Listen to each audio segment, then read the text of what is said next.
La chronique politique du Grand Journal avec le jeudi Mathieu Slama. Bonjour Mathieu. Bonjour Steve. Et merci de nous rejoindre. L'actualité, Mathieu, est notamment dominée depuis mardi par la mort de Jean-Marie Le Pen. Vous avez très peu apprécié la sortie de François Bayrou dans un tweet que je cite. Au-delà des polémiques qui étaient son arme préférée et des affrontements nécessaires sur le fond, Jean-Marie Le Pen aura été une figure de la vie politique française. Pourquoi ça vous a tant perturbé? Ah oui, ça, c'est le tweet de François Bayrou est honteux, scandaleux, immoral. Enfin, vraiment, j'ai été absolument choqué par ce tweet qui est en fait presque un hommage à l'homme politique le plus détestable par la suite, en expliquant ce qu'il voulait dire à travers ce terme de polémique. C'est quasiment un hommage à l'homme politique le plus détestable, le plus raciste de l'histoire de la Ve République quand même. Jean-Marie Le Pen, c'est pas rien. Il rappelle les combats qu'il a menés contre lui avec la classe politique. Oui, mais déjà dire le combattant qu'il était, enfin je veux dire, déjà premièrement c'est choquant et ensuite polémique. Enfin polémique, on parle de quelqu'un qui a été condamné pour apologie de crimes contre l'humanité. Hein, le fameux détail de l'histoire qui affirmait que l'existence de l'inégalité des races, qui était violent physiquement, un homme qui en Algérie a torturé, selon un certain nombre de journalistes qui ont mené leur enquête et de témoins, un homme qui était en plus raciste, islamophobe et j'en passe. Bref, donc ce tweet de François Bayrou est une honte et montre à quel point on a reculé, à quel point l'esprit républicain dans le pays a reculé, parce que pour que François Bayrou... C'est pas simplement une erreur de communication ? Non, je pense pas. Pour que François Bayrou fasse un tel tweet, François Bayrou qui auparavant était un vrai républicain, ça montre l'affaissement de l'esprit républicain dans le pays et c'est extrêmement inquiétant. Voilà.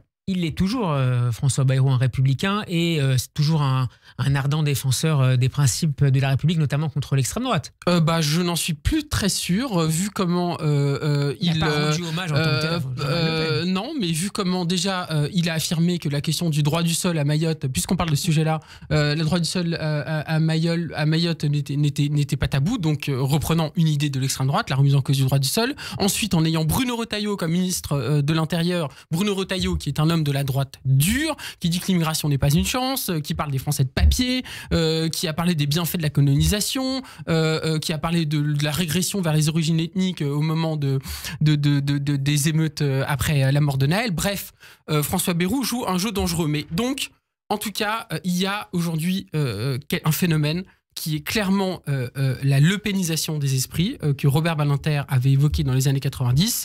Et c'est ça le sujet majeur aujourd'hui qu'il faut regarder en face. Sur quel sujet en particulier ? Alors, je reprends. Ce qui est intéressant, c'est que Robert Badinter s'était exprimé chez vous.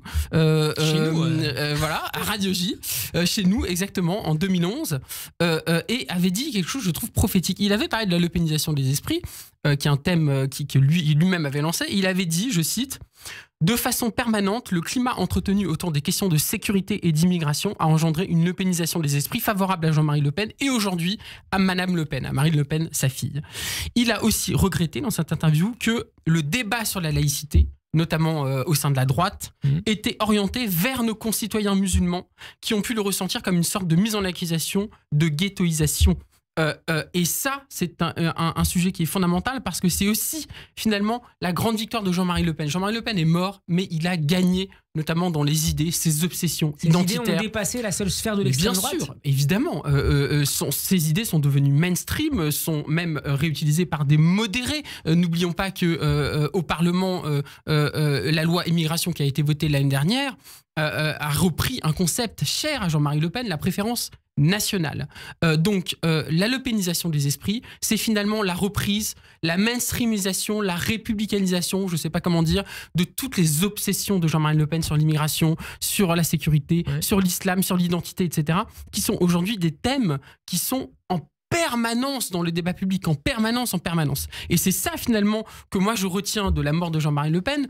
C'est au-delà de la mort d'un personnage épouvantable, c'est vraiment la victoire de ces idées, de ces obsessions et la manière dont ces discours ont été repris par des gens qui étaient auparavant républicains. C'est ça la plus grande menace qu'on a aujourd'hui. Mathieu, vous nous disiez en ouverture que vous aviez été heurté par le tweet de François Bayrou. Est-ce que vous avez également été heurté ou interpellé par ces manifestations de joie, manifestations festives dans plusieurs grandes villes de France mardi après l'annonce de la mort de Jean-Marie Le Pen? Non, je n'ai pas été interpellé. J'ai été étonné que des gens soient aussi choqués parce qu'au fond, premièrement, moi j'ai vu dans ces scènes de célébration moins des scènes de célébration de la mort d'un homme que ce que représentait cet homme, le symbole de cet homme, c'est-à-dire ce que la politique française fait de pire, l'héritage anti-Dreyfusard, l'héritage colonial, l'héritage de Vichy, l'héritage nationaliste, est-ce que c'était etc., le meilleur moment et la meilleure manière de le faire? Je pense que, comment dire, si les gens certaines personnes en tout cas, ont ressenti ce besoin-là, il faut essayer de le comprendre, il faut le respecter. Et par ailleurs, moi j'ai vu les images et je trouve qu'il y avait presque un côté Charlie. Là-dedans, il y avait des gens qui étaient un peu déguisés, il y avait de la musique, il y avait des coupes de champagne, etc. Il y avait presque un côté, comment dire, humour potache dans ces célébrations. Et je trouve que quand on peut célébrer la mort d'un adversaire, même d'un ennemi politique. Bah là, c'est pas un adversaire, c'est une personne qui a défendu les idées les plus dangereuses qui soient dans notre pays. Donc ce n'est pas rien. On parle pas de n'importe qui. Et pour autant, est-ce qu'il faut fêter sa mort? Je pense que d'une certaine manière, si ça fait du bien, à des gens de célébrer finalement le symbole, la fin d'un... en tout cas, la fin d'un symbole épouvantable de la politique française.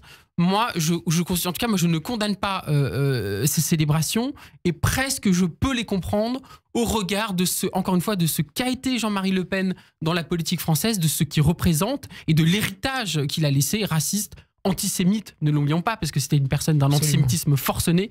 Et donc, pour cela, je considère même que c'est assez étonnant qu'autant de gens aient été choqués. Et je ne suis pas sûr qu'il y a 10, 15, 20 ans, si Jean-Marie Le Pen était mort à ce moment-là, il y aurait eu autant de personnes choquées par ces célébrations qui, encore une fois, aussi revêtaient un caractère un peu potache qui, je trouve, est au final assez français. Voilà. Il nous reste 8 minutes, Mathieu. On va y revenir tout à l'heure dans la seconde partie. Les hommages se poursuivent aux victimes des attaques de janvier 2015, aujourd'hui devant l'hypercachère de Vincennes. Qu'est-ce qui reste notamment de ce qu'on a appelé l'esprit Charlie? Oui, alors je voudrais dire deux choses. D'abord, très rapidement, mais c'est quand même important. Donc, la première chose, c'est que 10 ans après l'hypercachère, il y a quand même un constat d'échec quand on voit qu'aujourd'hui, l'antisémitisme explose. Tu as rappelé tout à l'heure Bruno Retailleau.